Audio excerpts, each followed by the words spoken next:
नमस्कार साथियों, जीएस सब सिविल सर्विस के प्लेटफॉर्म पे आप सभी का स्वागत है। आप लोगों के मन में एक सवाल आ रही होगी कि 71st जो एग्जाम दिए उसका रिजल्ट कब आएगा। तो चलिए आज उसी से रिलेटेड कुछ जानकारी देते हैं कि रिजल्ट कब आएगा, मेंस की तैयारी आपको करना चाहिए या नहीं करना चाहिए, या आपको पीटी रिजल्ट का वेट करना चाहिए। अब देखिएगा 71st बीपीएससी जो पीटी एग्जाम हुआ था, कब हुआ था? 13 सितंबर। 13 सितंबर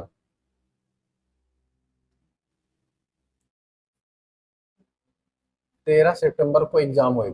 और मोस्टली देखोगे कि रिजल्ट कितने दिनों में आता है। तो पीटी का रिजल्ट देना कोई कठिन कार्य नहीं है, ठीक है। ओमार वेस्ट पेपर चेक होते हैं और आप देखोगे तो 30 से 40 दिन के अंदर आपके रिजल्ट्स आ जाएंगे। तो 30 से 40 दिन के अंदर रिजल्ट आ जाएंगे, तो यानी अक्टूबर 15 से 20 के बीच आपके रिजल्ट्स आ जाएंगे। तो बहुत लोग वेट कर रहे हैं कि हम बॉर्डर लाइन पे हैं, या मेरा 10 नंबर लग रहा है, शॉर्ट है, तैयारी करें या ना करें। इस चीजों में आप क्यों पढ़ रहे हो? क्या आप ये मान के चल रहे हो कि आपका लास्ट बीपीएससी है? यदि ये मान के चल रहे हो कि आपका लास्ट बीपीएससी है, देन आप क्विट कर सकते हो, कोई और एग्जाम दे सकते हो। यदि आप मान के चल रहे हो नहीं है, हमें सिविल सर्विस की तैयारी अच्छे से करनी है और आगे भी बेहतर करना है, इसी में जॉब लेना है, तो आपको ये फर्क नहीं पड़ना चाहिए कि हमारे 60 नंबर आ रहे हैं, 70 नंबर आ रहे हैं, 75 नंबर आ रहे हैं। यदि मानो कि 1 डेढ़ महीना आप पढ़ ही लोगे तो क्या हो जाएगा? ये कोई बड़ी चीज नहीं कि 1 डेढ़ महीना पढ़ लिए हाँ आपका वेस्ट हो गया। तो रिजल्ट आने में अभी भी 20 25 30 दिन है, ये वेस्ट मत करो।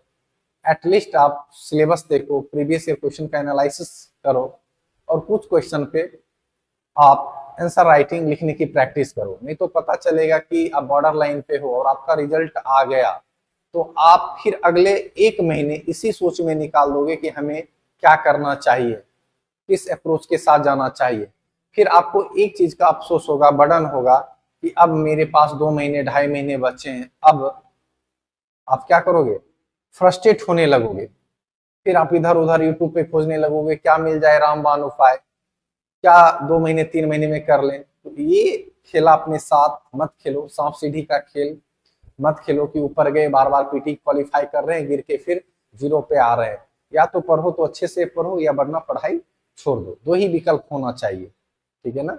ये कहते हैं जब चिड़िया चुग गई खेत तब भूत क्या पछता है। इससे अच्छा है कि पढ़ ही लो, बाद में ये काश वाली शब्द ना आए कि हमें करना चाहिए था, 1 महीना यूटिलाइज किए रहते तो हम एक अच्छे पोजीशन में होते। तो आप पढ़िए, रिजल्ट आप ये मान के चलिए कि पॉजिटिव रिजल्ट आएगा। यदि मानिए 1% निगेटिव भी आएगा तो आगे काम आएगा।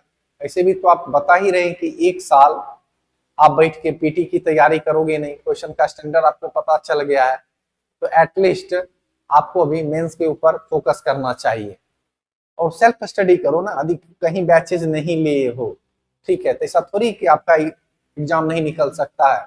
मार्केट में आएंगे तरह तरह के लोग, ये नहीं मेरा बैच ले लो, ये ले लो, वो ले लो, तो इसी से सिलेक्शन होगा। नहीं, ऐसा नहीं होता है, ठीक है।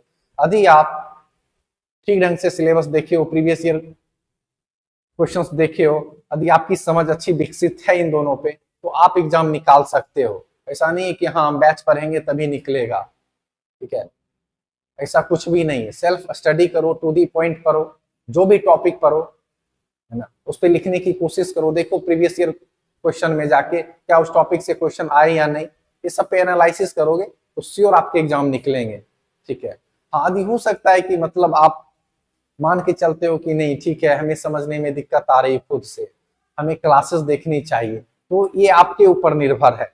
लेकिन हम ये कहेंगे कि वो आप तय करो कि हमें क्लासेस लेनी चाहिए या खुद से हम कर सकते हैं। यदि आपकी स्ट्रेटजी हम बना रहे हैं, कोई और बना रहा है, कोई सिलेक्टेड लोग आके बना रहे हैं, तो फिर आप दूर हो। अपनी स्ट्रेटेजी खुद से बनाओ। आपको पता है कि मेरे वीक पॉइंट क्या है, मेरे स्ट्रॉन्ग पॉइंट क्या है, क्या आपके स्ट्रेंथ हैं, क्या आपके वीकनेस हैं, ये आपको खुद पता चलेगा, ये हम नहीं बताएंगे। जिसको बीपीएससी का भी नहीं पता है उससे पूछते हो कि बीपीएससी मेंस कैसे क्वालिफाई करें। तो आपको सोचना है कि आपको क्या करना है, ठीक है। तो जो भी कंडीशन में है आप अभी से मेंस की तैयारी करें। पीटी की रिजल्ट जो भी होगा जब आएगा देखा जाएगा, और मेंस की तैयारी अच्छी रहेगी तो आपका एक ना एक दिन फाइनल सिलेक्शन होगा। तो आपको तैयारी करनी चाहिए मेरे हिसाब से। और कट ऑफ अभी भी खेल रहे हैं तो फिर आप ये एग्जाम की तैयारी छोड़ दें। और ये भी बोल रहे हैं कि कट ऑफ जो बोल रहे हैं कि बहुत ज्यादा डाउन जाएगा, नहीं जाएगा ज्यादा डाउन, 4-5 नंबर्स डाउन जा सकते हैं, क्योंकि जो कंपटीशन का लेवल है वो बढ़ गया है ना। आपके जो आप कंपटीटर हैं यूपीएससी वाले से आपको कंप्लीट करना है। बहुत सारे ऐसे कैंडिडेट मिलेंगे जो यूपीएससी 2-2 बार मेंस इंटरव्यू इस तरीके से कैंडिडेट मिलेंगे। हम तो पहले ही बताएं कि बेरोजगारी का आलम इतना है कि लोग एकदम आप सोचते हैं कि नहीं हमें कोई ना कोई जॉब चाहिए। ऐसा नहीं कि हमें यूपीएससी ही चाहिए, यूपीएससी भी वाले बीपीएससी में कूदे हुए हैं। तो बताओ कि जब उसको आप कंप्लीट करोगे, कंप्लीट ऐसे करोगे कि बस बैठे हो एक महीना वेस्ट कर दिए। यूपीएससी वाले को तो और मेंस स्ट्रांग रहता है। तो अभी से आप तैयारी करें। पीटी का रिजल्ट मान के चलते हैं कि ठीक है अक्टूबर यदि मिड में ना आए तो लास्ट में आएगा, और जब भी आए तो आपकी मेंस के ऊपर पकड़ अच्छी रहे। आप इस हालत में रहो कि बस ब्रश अप करो, पीटी के बाद मैक्सिमम आंसर राइटिंग का प्रयास करो, ठीक है ना, और रिवीजन करने का प्रयास करो। आई होप मेरी बात आप समझेंगे, अच्छे से पढ़ेंगे। हाँ, बीच में अभी कुछ फेस्टिवल है उसको भी इंजॉय करिए। कुछ लोग आएंगे कहेंगे नहीं दुर्गा पूजा मत मनाइए, छठ मत मनाइए, दिवाली मत मनाइए। अरे भैया, एक दिन दिवाली है, 2 दिन छठ है, 2-3 दिन दुर्गा पूजा में एंजॉय कर लोगे तो बस आपकी पढ़ाई चौपट हो जाएगी। ऐसा है क्या? नहीं है ऐसा। यदि 4-5 दिन इस 1-1.5 महीने के दौरान से नहीं भी पढ़ोगे, फेस्टिवल एंजॉय कर लोगे तो कुछ नहीं होने वाला है, ठीक है ना। इसलिए ये सोच में ना रहो कि नहीं हम फेस्टिवल में 2-3 दिन नहीं जाएंगे, पढ़ेंगे।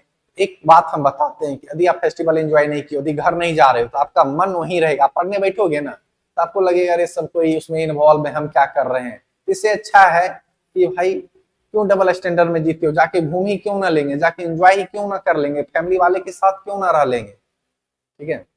तो जम के एंजॉय करिए, जम के पढ़िए, इससे कुछ नहीं होता है। बैलेंसिंग अप्रोच के साथ हर चीज करने का प्रयास करें, तो जब भी रिजल्ट आए आप एक बेहतर पोजीशन में मिले और मेंस की तैयारी आपकी बेहतर हो। तो थैंक यू।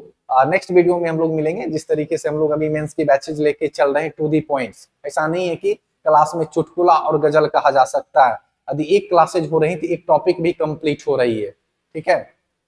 यदि 2-2.5 घंटे की क्लासेज हो रही है तो उसमें मौर्यन आर्ट कंप्लीट हो रही है। यदि 1-1.5 घंटा की क्लासेज हो रही है तो उसमें पाला आर्ट कंप्लीट कराया जा रहा है, पटना कलम कंप्लीट कराया जा रहा है। तो टू दी पॉइंट पढ़ना होगा। यदि मेंस में सोचोगे कि हम कहानी, चुटकुला, गजल, कविता ये सब सुनाए तो फिर आप कहीं और ज्वाइन कर लीजिए। अब तो हम पहले ही बोले है ना कि हम कभी सफलता की गारंटी वारंटी भैया नहीं देते हैं, ठीक है ना। और मेरे साथ जो जुड़ना है ना, जोखिमों के अधीन है, तो आप अपने रिस्क पे जुड़े। हम कभी नहीं बोलेंगे मेरा बैच पढ़िएगा तभी होगा।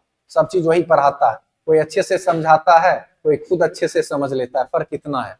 यदि बैच पढ़ाने से हर कोई समझ लेता तो मेरे यहाँ जितने भी स्टूडेंट पढ़ते तो मेरे स्टूडेंट निकलते, तो मेरे पढ़ाने से नहीं होगा, सिर्फ टीचर के पढ़ाने से नहीं होगा। आपको टू दी पॉइंट पढ़ना पड़ेगा। उसी में से जो ज्यादा बच्चा मेहनत करेंगे, सही तरीके से आंसर राइटिंग करेंगे, सही अप्रोच के साथ जाएंगे, सिलेक्शन उन्हीं को मिलेगा, ठीक है ना। तो अच्छे से पढ़िए।